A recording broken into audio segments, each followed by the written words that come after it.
Hi అండి. ఏంటి చాలా రోజుల తర్వాత మళ్ళీ మాట్లాడుతున్నాను అనుకుంటున్నారా? ఏం చేద్దామండి. ఒకరోజు మా ఇంట్లో ఉంటే, ఇంకొక రోజు మా పిన్ని వాళ్ళ ఇంట్లో ఉండాల్సొస్తుందనమాట.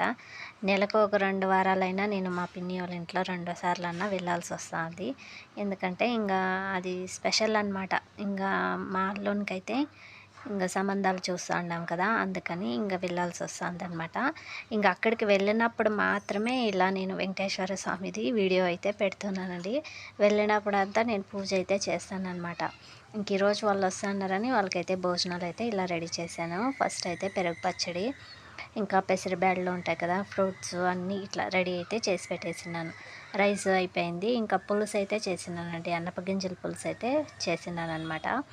ఇవి కూడా చేసి రెడీగా పెట్టేసి, పులావ్ అయితే చేసినాను. పెరుగు పచ్చడిలోకి పులావ్ అయితే బావుంటుందని వెజిటేబుల్ పులావ్ అయితే చేసేసినాను. చూసారు కదా! పూజ కూడా చేసేసినాను. వీడియో నచ్చితే ప్లీజ్ లైక్ చేసి సబ్స్క్రైబ్ చేయండి.